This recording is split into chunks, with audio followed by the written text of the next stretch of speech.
ఏమయ్యా ఈరోజు ఇన్ని అపాయింట్మెంట్లు ఇచ్చేవిటాయా? అసలే టెన్షన్తో వస్తుంటే రాత్రి వర్మగారు చెప్పింది వినలేదా? సార్ ఏదో చెప్పి క్యాన్సిల్ చేయమంటారా? కాకపోతే ఇవన్నీ ఇంపార్టెంటేనండి. సరే సరే 5 గంటల తర్వాత ఎవరిని కలవడానికి వీల్లేదని చెప్పు. సార్ ఇందులో అమ్మాయిలు ఎవరు లేరుగా? టుడే ఇండియా రిపోర్టర్ అమ్మాయినండి. ఎడిటర్తో అన్ని మాట్లాడి కన్ఫర్మ్ చేసుకున్న తర్వాత అపాయింట్మెంట్ ఇచ్చానండి. అది మధ్యాహ్నం 3 గంటలకండి. కాకపోతే మనం ఎన్నాళ్ళ నుంచో ఎదురు చూస్తున్నా today India interview sir.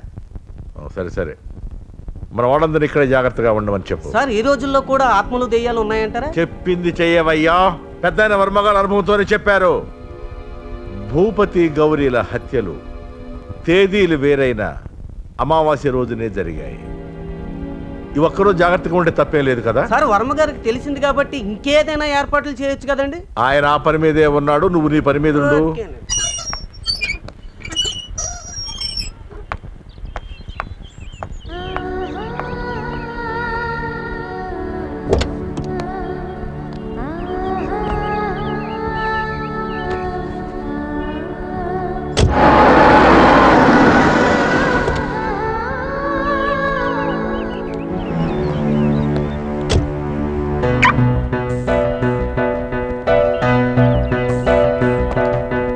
Sir, may I come in, sir? Yes. I am Shobha Sharma from Today India. Okay. Take your seat. చెప్పండి. ఇంటర్వ్యూ స్టార్ట్ చేద్దామా సార్? ప్రెజర్. సార్, మీరు ఎంపీ అయిన ఈ 9 నెలల్లో మీరు సాధించిన దానికి సంతృప్తి చెందారా? లేదమ్మా, సాధించవలసినవి ఇంకా చాలా ఉన్నాయి. ఇంకానా? ఆ వివరాలు చెప్పండి. ఏమి లేదమ్మా, కొంతమంది మధ్యతరగతి కుటుంబాలలోని తల్లిదండ్రులు వాళ్ళు కని పెంచి పెద్ద చేసిన ఆడపిల్లల కోరిక మేరకు వాళ్ళకు పెళ్లిళ్ళు చేయలేక, ఆ ఆడపిల్లలు కూడా తమ కోరికలు తల్లిదండ్రులకు చెప్పుకోలేక కొట్టుమిట్టాడుతున్నారు. వారి కోసం, వారి కుటుంబాల కోసం ప్రభుత్వం తరపున వారికి ఉపయోగపడేలా ఒక పథకం రూపొందించాలని నా కోరిక. మీ పథకాలు చాలా సక్సెస్ అయ్యాయి. ఇకపై సార్ సారీ మేడం, వర్మ గారు ఫోన్ అండి. హలో వర్మ గారు, మీరు చెప్పినట్టు అన్ని జాగ్రత్తలు తీసుకున్నానండి. మీరు జాగ్రత్త. మీరు వచ్చేయండి సార్. నెక్స్ట్.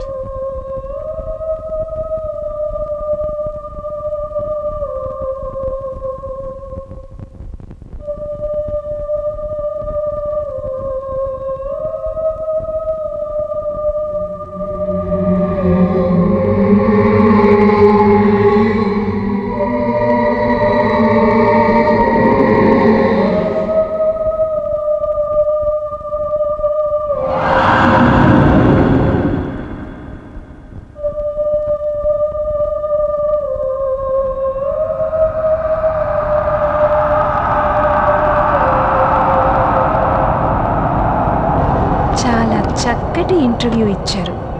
మీరు ఒక్కసారి ఇటు వస్తే 2 స్నాప్స్ తీసుకుంటాను. ఇదిగోనమ్మా, సరిపోతాయి కదా?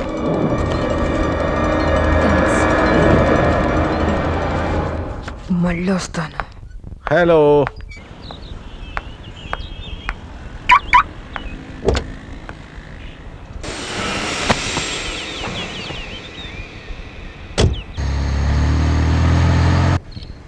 ఈ రోజుల్లో దెయ్యాలు ఆత్మలేంటి సార్? అంతేనంటావా? అంతే సార్. అయితే సోడాగలుపు. Okay sir.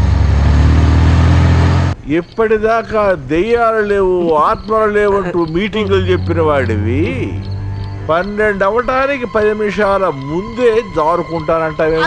అదేమి లేదండి, మరి ఎందుకో గారితో పాటు వస్తున్నామని వస్తున్నాడు లేదని జస్ట్ చూసి వచ్చేద్దామని. ఓహో, కాస్త తొందరగా పోనీవయ్యా. వర్మ గారి ఫోన్ కూడా కలవడం లేదు సార్. నేను ఒక్కసారి చూసి వచ్చేస్తాను సార్. గడప దాకా వచ్చిన వాళ్ళు ఇంట్లోకి రారా? అబ్బాయి అలా కాదండి, జస్ట్ చూసి వచ్చేద్దామని. అయితే పో.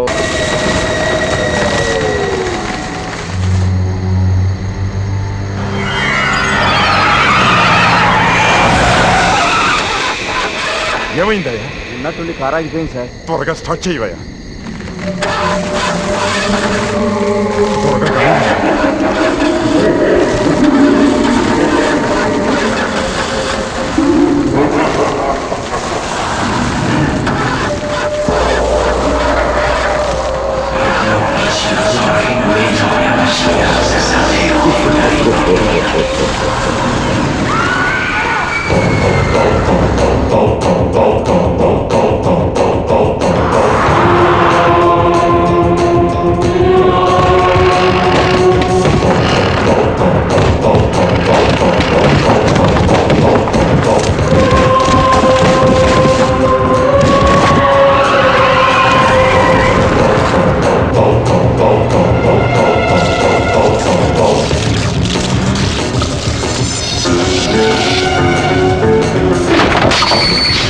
స్వామి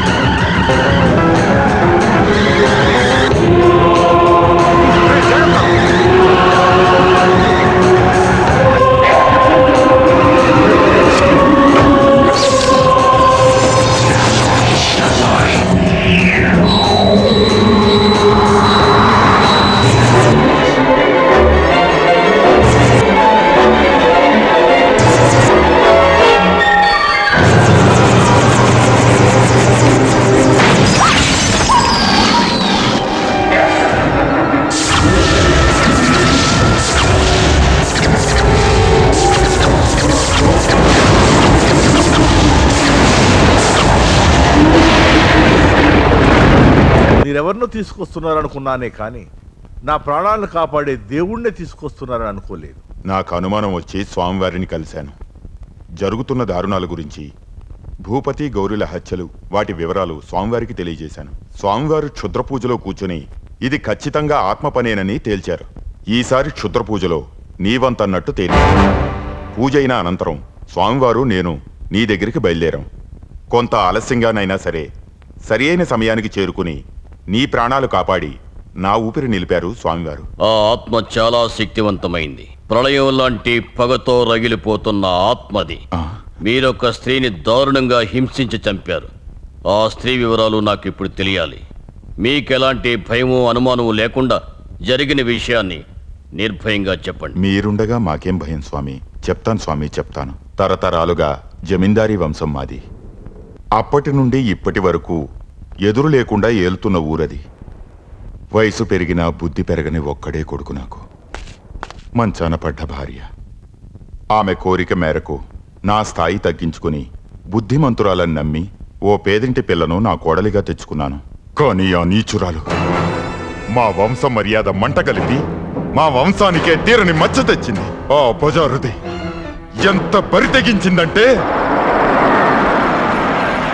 ఆ రోజు నేను ఊరి నుంచి ఇంటికి తిరిగొచ్చి నన్నే నమ్ముకున్న నా పని మనిషి పంకజంతో నేనుండగా, ఈసారి ఊరి ప్రయాణంలో బాగా అలసిపోయినట్టున్నారు. ఆ? చాలా నీరసంగా ఉన్నారు. ఏంటే నీ నస? నాస కాదు, నీరసంగా ఉన్నారు అంటున్నాను. చాలే ఆపు. బాబుగారు, ఈ వయసులో మీరిన్నిన్ని గ్లాసులు తాగితే మీ ఆరోగ్యం ఏం గాను? మీకేమైనా అయితే నేనేం కాను? మీరు లేకుండా నేను ఉండగలనా? లేవండి లేవండి, అన్నం చల్లారిపోద్ది. కాస్త మెల్లిగా మాట్లాడవే, కోడలు వినేను. ఆమెకి సమయంలో ఎవ్వరి మాటలు వినపడవు, ఎవ్వరూ కనపడరు, ఆ శిల్పి తప్ప. ఏం వాగావే కుక్క? చంపేస్తాను. ఏయ్! నేను కుక్కను కాబట్టే పక్కోడి మీద కన్నేయకుండా విశ్వాసంగా ఉన్నాను. కానీ మీ కోడలు మీ ఇంటికొచ్చిన పనోడి మీద కన్నేసింది, కాలు జారింది. మీ పరువు మర్యాద మంట కలిపి మీ కొడుకు మీద దయా దాక్షిణ్యం లేకుండా బరి తెగించింది. నోరు మూయవే. నేను నోరు వేయడం కాదు, నీ కోడలి చూపు మరల్చుకో. చూపిస్తారా నీ కోడలి భాగవతం?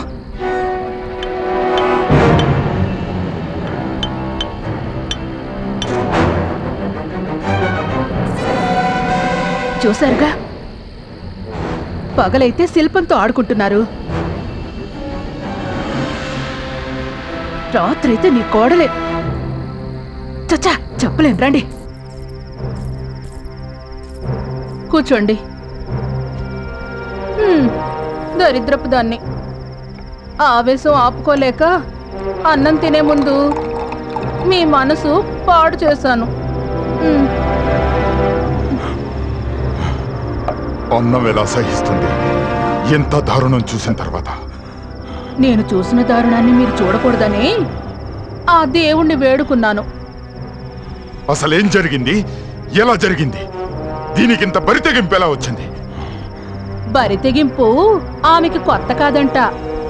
అవ్వా, ఆమె ఎవ్వరమే అంతంట. ఏదో అందామనిపిస్తుంది.